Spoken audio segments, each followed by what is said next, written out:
வணக்கம். Sir media channel அனைத்து நண்பர்களுக்கும் இனிய பொங்கல் நல்வாழ்த்துக்களை தெரிவித்துக் கொள்கின்றேன்.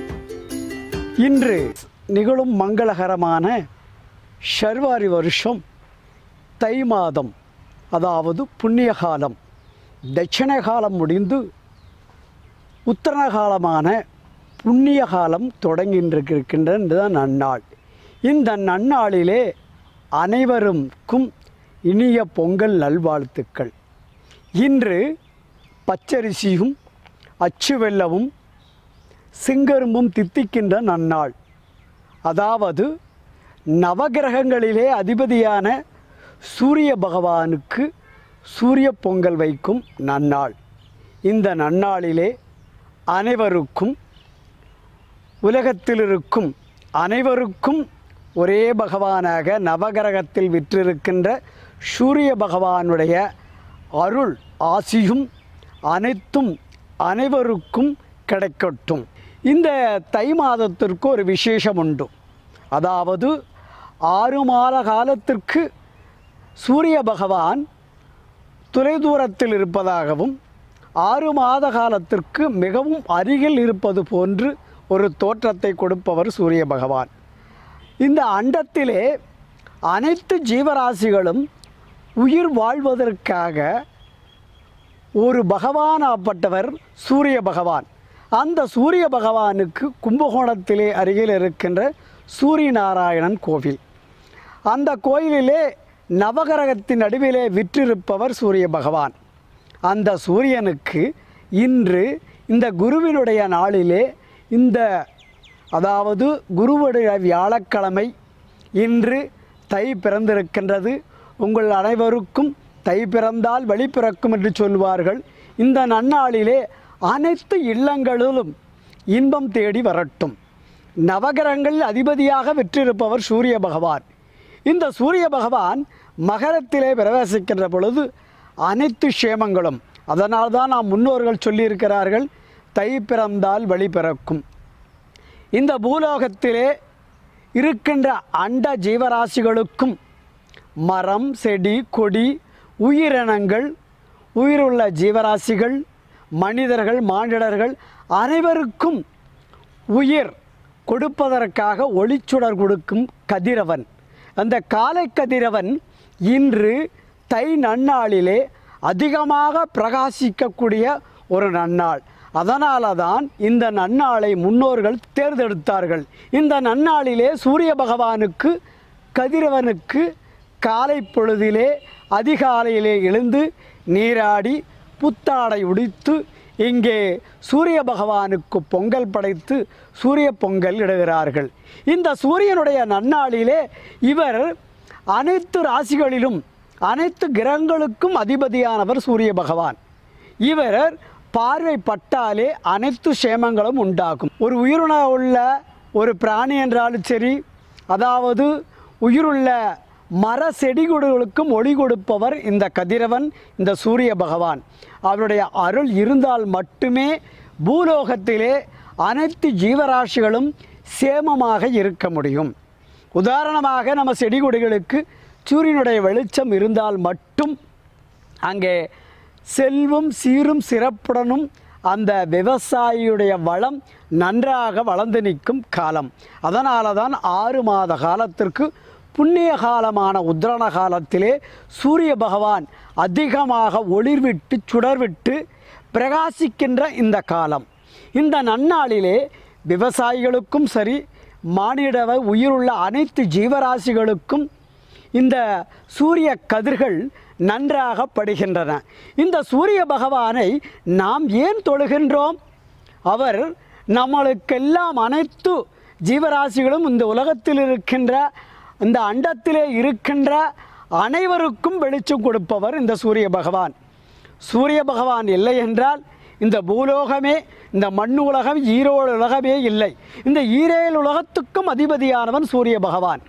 அந்த சூரிய பகவானுக்கு நாம் இன்று நமது இல்லங்களிலே அனைவரும் ஒன்று கூடி, உற்றார் உறவினர்கள் எல்லாம் ஒன்று கூடி பச்சரிசியும் அச்சு வெல்லமும் கரும்பிலும் மஞ்சள் அதாவது மகாலட்சுமி தாம்பூலம் தரித்து வெத்தலபாக்கிட்டு கிழக்கு முகம் நோக்கி சூரிய பகவானுக்கு பொங்கலிட்டு இந்த சூரிய நமஸ்காரம் செய்தோம் என்றால், ஒரு உதாரணத்துக்கு பெரியவர் சொல்லியிருப்பார், அந்த காலத்திலே வயதான முதிர்ந்தவர்கள் இன்றும் தொன்று தொட்டு பழக்கத்தில் இருக்கக்கூடிய ஒரு பழக்கம், காலை அதிகாலை எழுந்தவுடனே நீராடி நெத்தியிலே குங்குமமிட்டு காலை சூரியன் உதயமாகின்ற பொழுது அந்த காலை வேளையிலே சூரிய பகவானை சூரிய நமஸ்காரம் செய்கின்றதை இன்னும் நாம் கண்கூடாக பார்க்கின்றோம்.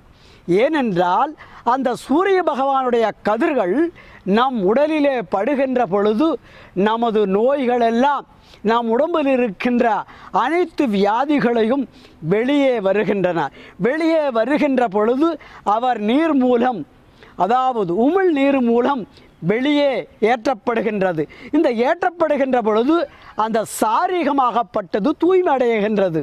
நாம் சூரிய பகவானிடத்திலே நின்று பிரார்த்திக்கும் பொழுது அந்த சூரிய பகவானுடைய அருள் கிடைப்பது மட்டுமல்ல, அவருடைய ஒளிச்சுடர் நமது மேனியிலே பட்டு நாம் உள்ளுக்குள் இருக்கின்ற உடல் பாகத்திலே அங்கத்திலே இருக்கின்ற அனைத்து வியாதிகளும் வெளியேற்றப்படுகின்றது என்றது ஒரு உண்மை. இது ஒரு நன்றாக நினைக்கக்கூடிய கிடைக்கக்கூடிய ஒரு பொக்கிஷமாகவே இதை கருதப்பட வேண்டும். ஏனென்றால் சூரியனுடைய கதிர்கள் நாம் மேலே முன்னோர்கள் இருக்கும் பொழுது அவர்கள் எல்லாம் 100 வருடம் 120 வருடம் வாழ்ந்தார்கள் என்றால் அவர்களுக்கு சூரிய பகவானுடைய அருளும் சரி அவருடைய கதிர்களும் தன்னுடைய மேலின் மேலே பட்டது.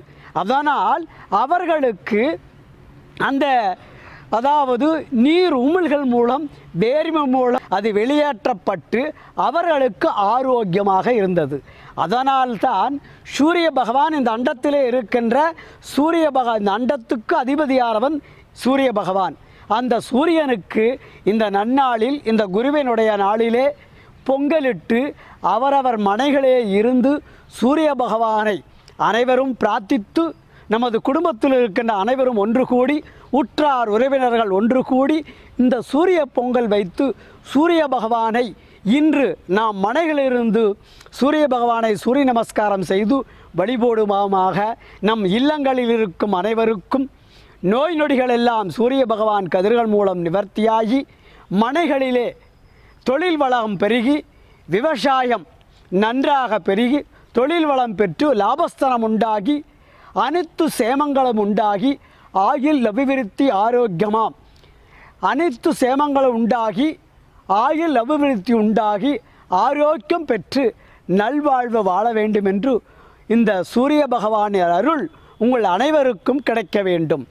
அதுவும் சென்ற வருடத்திலே சூரிய பகவானின் அருளினாலும் சரி நாம் ஏகப்பட்ட இன்னல்களை எல்லாம் அணிவித்திருப்போம். கொடிய நோயான வைரஸிலிருந்தும் சரி மற்ற நோய் நொடிகள் அதிகமாக பாவிக்கின்றது. அதற்கொரு காரணம் என்னவென்றால் நாம் அனைவரும் இன்று குளிர்சாதனம் அதிகமாக பயன்படுத்தி அதிலே நாம் இருந்து பழகிக்கொண்டோம்.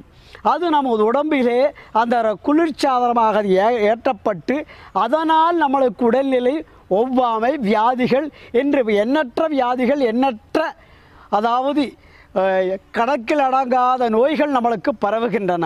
அதற்கெல்லாம் காரணம் நமது உழைப்பு ஒன்று இல்லாதது. அதுவும் குளிர் பிரதேசத்தில் குளிர்ச்சியை அனுபவிக்கப்படுகின்ற ஒரே ஒரு காரணத்தினால்தான்.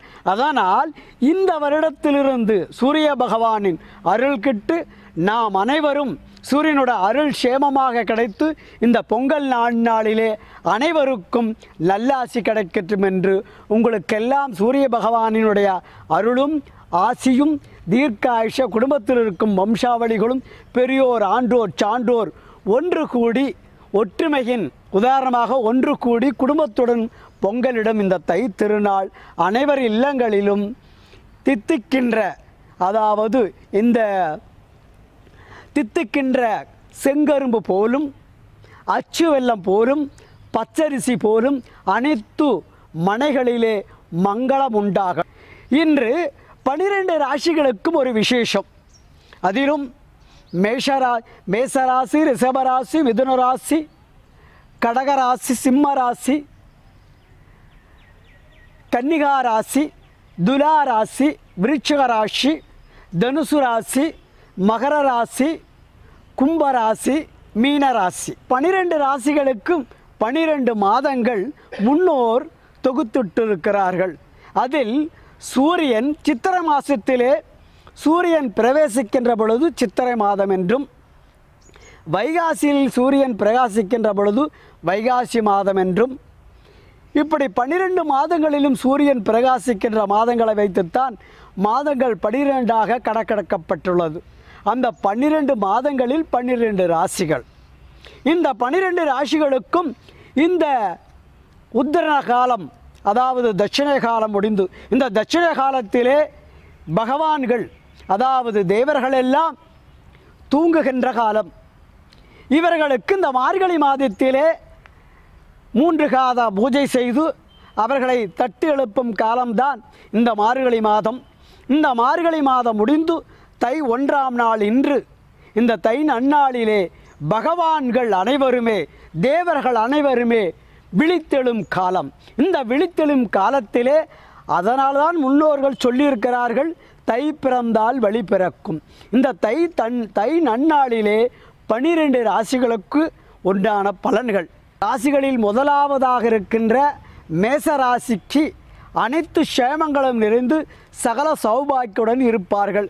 இவர்களுக்கு அனைத்து பொன்னும் பொருளும் அதிகமான, அதாவது மேசராசிக்காரர்கள் வெளிப்படையாக பேசக்கூடியவர்கள், சூரிய பகவானைப் போல் அனைவருக்குடனும் சிரித்து பேசி தன் பக்கம் இழுக்கக்கூடிய மேசராசிகள் அனைவருமே இந்த நன்னாளிலே அவர்களுக்கு 85% நன்றாக இருக்கக்கூடிய இந்த காலம். ரிஷப ராசிக்காரர்களுக்கு அஷ்டமத்த சனி முடிந்து அவர்களுக்கும் இந்த நன்னாள் தித்திக்கின்ற நாளாக இருக்கட்டும். மிதுன ராசிக்காரர்களுக்கு இப்பொழுது கண்டக சனி நடந்து விட்டிருக்கிறது. இந்த கண்டக சனியிலே அவர்களுக்கும் சனி பகவானுடைய அருள் கிடைக்கும்படி அவருடைய சனியுடைய திருநள்ளார் சென்று சனீஸ்வரரை பிரார்த்தித்து அவருடைய அருள் கிடைத்து எல்லா சேமங்களும் நிறைந்தாகட்டும். இதற்கு அடுத்தபடியாக கடகராசி அன்பர்கள் அனைவருமே, அதாவது அஷ்டமத்து சனி தொடங்கவிருக்கின்றது. இந்த கடகராசி அன்பர்களும் சூரியனை பிரார்த்தித்து சனி பகவானையும் திருநள்ளார் சென்று வழிபட்டால் அவரும் அவருடைய வாழ்க்கையிலே வருகின்ற அதாவது துன்பங்கள் அனைத்தும், அதாவது நொடிப்பொழுதிலே சனி பகவானுடைய அருள் கிடைத்தவுடன் அனைத்து, அதாவது விபத்து, கெண்டம், பொருளாதார விரயம், அதாவது கெண்டக சனி நடக்கின்ற பொழுது, அஷ்டம சனி நடக்கின்ற பொழுது அனைவருக்கும் விபத்துகள் உண்டாகலாம். அதனால் கடகராசிக்காரர்கள் கொஞ்சம் நிதானத்தை கடைப்பிடிக்க வேண்டும். அதற்கு அடுத்தபடியாக சிம்ம ராசிக்காரர்களுக்கு என்னென்றால் ஒரு விசேஷ சனி பகவானும் சூரிய பகவானும் ஒரே இடத்திலிருந்து அருள்பளிக்கிறார். ஒரே ராசியில் மகர ராசியிலிருந்து அருள்பளிக்கிறார். இவருடைய பார்வை விழுகின்ற பொழுது குருவும் இங்கே அமர்ந்திருக்கிறார்.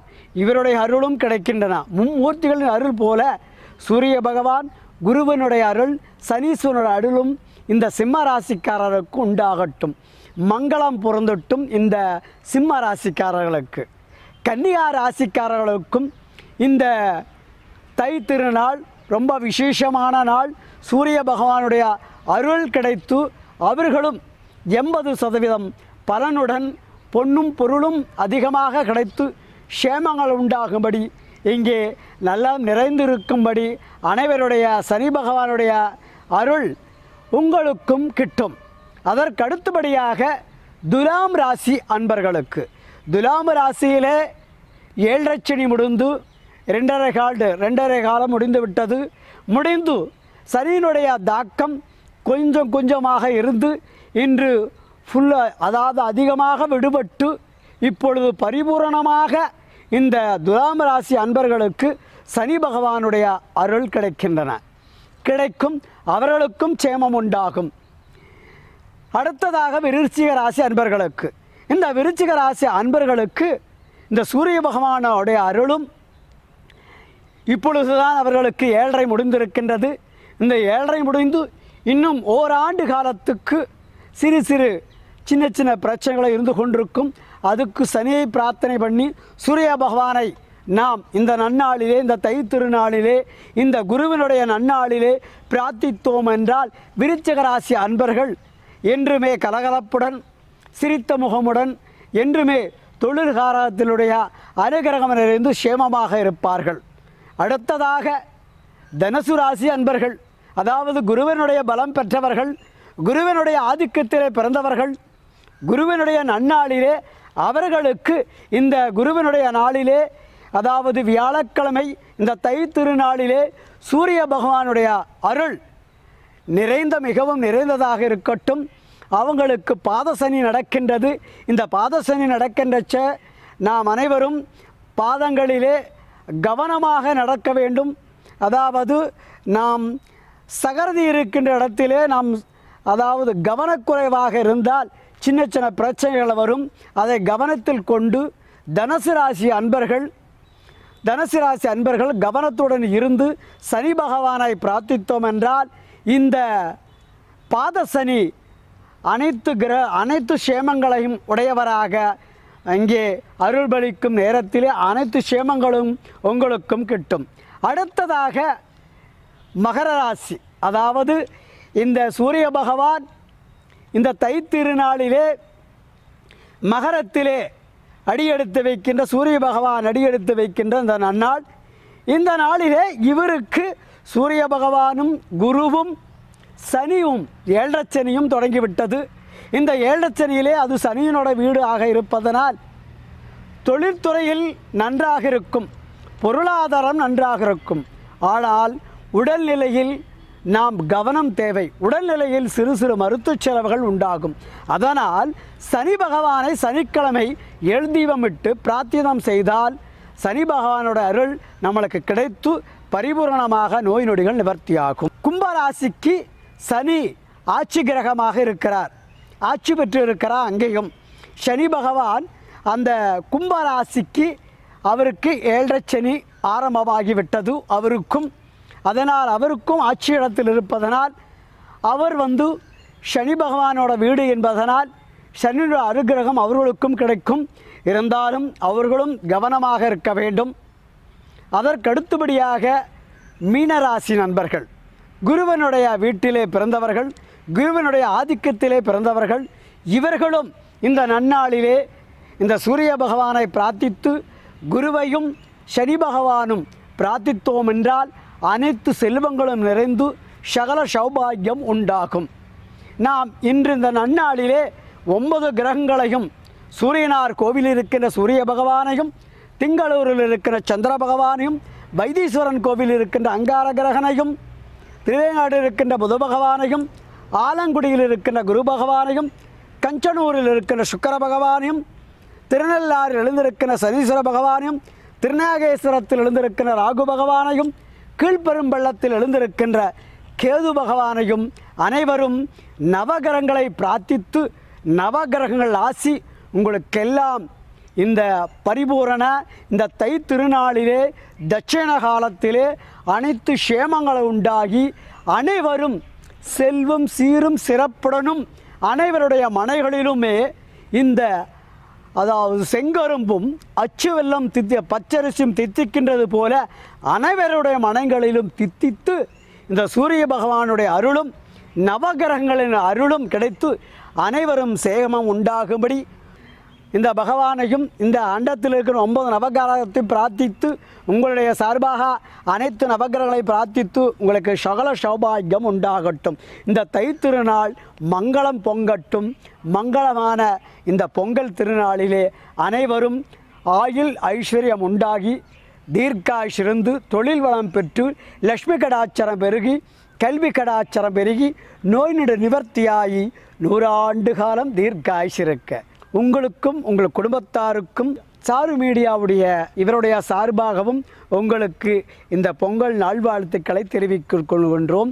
இந்த சேனலிலே மருத்துவம், விவசாயம், ஆன்மீகம், திருவிழாக்கள் இதுபோன்று நீங்கள் நடத்துகின்ற பொழுது சாரு மீடியாவுடைய தொடர்பு கொண்டு உங்களுடைய இல்லங்களிலே நடக்கின்ற விசேஷங்கள், கோவில்களிலே நடக்கின்ற திருவிழாக்கள், மருத்துவம், ஆன்மீக சொற்பொழிவு இதை நீங்கள் நடத்துவதற்காக இங்கே தொடர்பு கொள்ளவும். வணக்கம்.